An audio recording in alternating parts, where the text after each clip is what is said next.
The budget recognizes these things.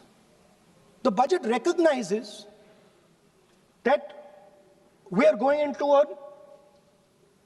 dangerous time, intensifying geopolitical conflict. The budget recognizes that energy and finance are being weaponized all across the world. Dollar is being weaponized, dollar is weakening in value, gold, silver prices are going up. Everybody can see this. But there is nothing in the budget. There's absolutely nothing in the budget that looks into these two issues. There is nothing in the budget about energy and finance weaponization. There is nothing in the budget about the intensifying geopolitical conflicts and what we are going to do about it. The budget just reads like any of their budgets, right? And budget is something, of course, that comes once a year. But in parallel to the budget, something new has happened. The US deal. We have made a deal with the United States. Now, one thing I'd like to make very clear, and this is something that is not well understood. In a contest between the United States and China, the single most valuable asset is Indian data. If the Americans want to remain a superpower, please understand what I'm saying. It is very profound what I'm saying. If the Americans want to remain a superpower, and if the Americans want to protect their dollar, the key to that is Indian data. Why? Because the Chinese have a data pool of 1.4 billion people. And you can take European data, you can take African data, you can take American data, add it all up. It does not compete with Chinese data. So the real fight that is taking place, I'm saying what is our strength? I'm saying if India is going to go to the table, then what do we put on the table? What do we say? Listen, this is what we put on the table. And what we put on the table, it's beautiful. What we put on the table is our people. Their wisdom, what they do, their likes, dislikes, their imagination, their fear. This suddenly in the 21st century has got value. In the 20th century, it had no value. I remember so many people saying that population is a weight, population is a disaster. No, population is the biggest asset you can have. It's a strength. But it's only a strength if you recognize that data is important. Now, what is surprising to me? What happened in the deal? If the India alliance was negotiating with President Trump, I will tell you what we would say. The first thing we would say is, President Trump, the most important thing in this equation is Indian data. You want to protect your dollar? You want to protect your dollar? We are your friends. We appreciate you. We want to help you protect your dollar. But please remember that if you want to protect your dollar, the biggest asset that can protect your dollar is lying with the Indian people. First thing. Second thing we would say, President Trump, if you want access to this data, then please understand that you are going to talk to us as an equal.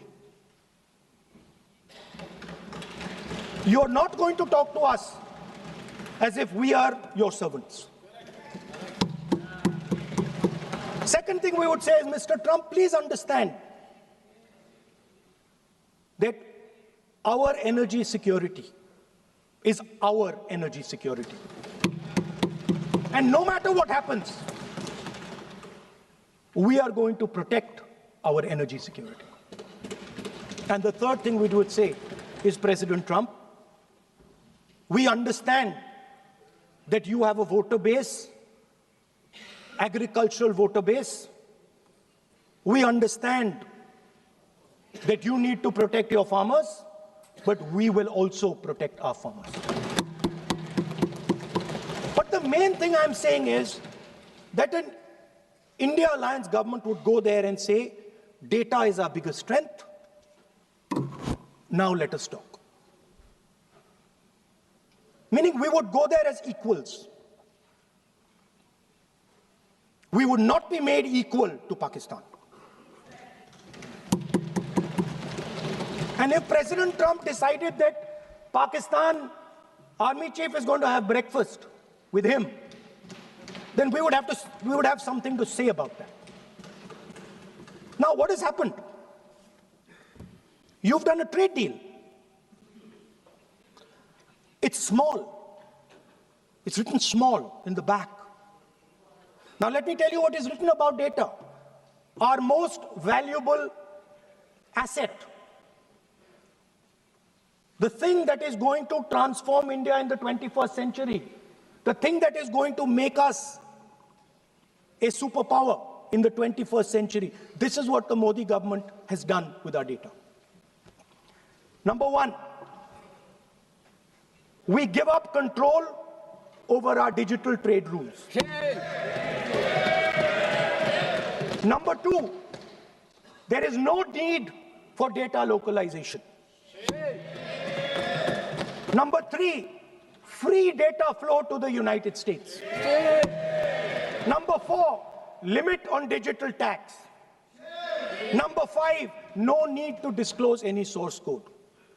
The finance minister is smiling. She likes to smile.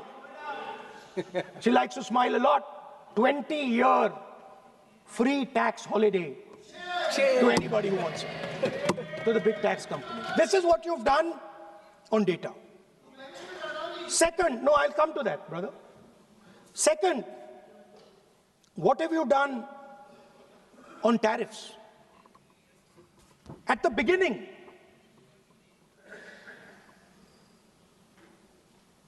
%3 was the average.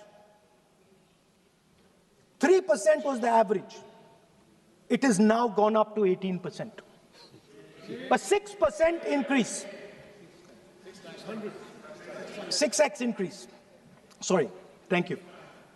US imports to go up from $46 billion. You're talking about our budget. US imports to go up from $46 billion to $146 billion. I mean, this is absurd. This is absolutely absurd. And they have no commitment to us. We have a commitment to them. We are going to add $100 billion a year to your imports, and no commitment to us. We're just standing there like fools.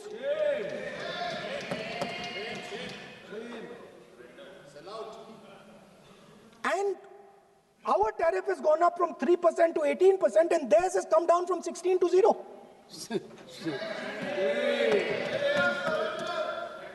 Now, I understand that the people across the aisle here want to protect our country. I understand the people across the aisle here value our data. I believe they do. I also believe that the Prime Minister understands that India's biggest asset is its people, and as a result, its data. I know that. I do not believe for 1 second that the Prime Minister does not understand this. Next, textiles. I visited a Gurgaon factory recently, and I asked them what's going on. They said, we're finished as a result of the tariffs. Now what have you done? You have the United States has reduced Bangladesh's tariff to zero. And our tariff is 18%. What do you expect our textile people to do? They're dead. They're finished. The entire textile industry is gone because their competitor is Bangladesh. If Bangladesh imports US cotton, they have 0% duty. Finished. Textile industry gone. Let's talk about energy. What we need for the data, what we need for our food, what we have fought for, energy security, gone. Now the United States will decide who we buy oil from. Yes. The United States will come to us and say, you cannot buy oil from so-and-so, and so-and-so, and so-and-so. Russia, Iran, whoever they want. They will decide. Our Prime Minister will not decide. Please understand, and they will monitor. They will keep a watch, meaning they will look, and if India buys oil from anyone they do not want, they will punish us. And they will take our tariffs right back to 50%. For the first time in Indian history, our farmers are facing a storm. Makkah, soybean, lal jawar, kapas. You have opened the door. You have opened the door to mechanized American farms, thousands and thousands of acres each farm. You have opened the door to crush our poor farmers. It is disgraceful. It is disgraceful. No Prime Minister has ever done this before. And let me tell you, no Prime Minister after you is ever going to do it.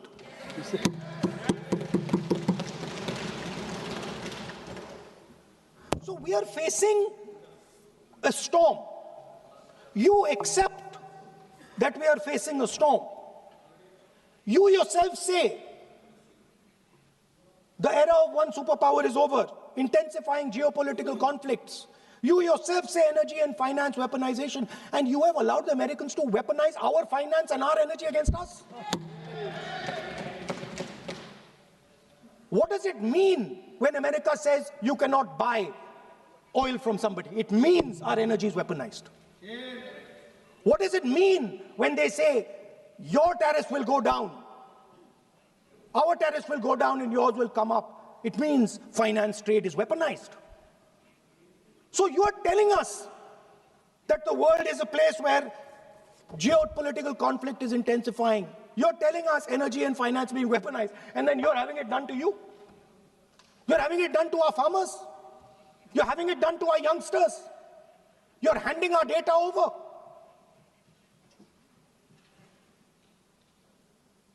How can you even make these statements?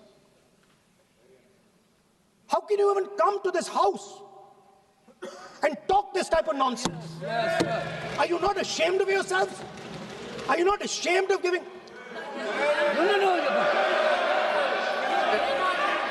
We are patiently listening to Honorable Leader of Opposition. We are patiently listening. But the words... So I'm not yielding, sir. No, but you are saying shameful... You are saying nonsense. Nonsense.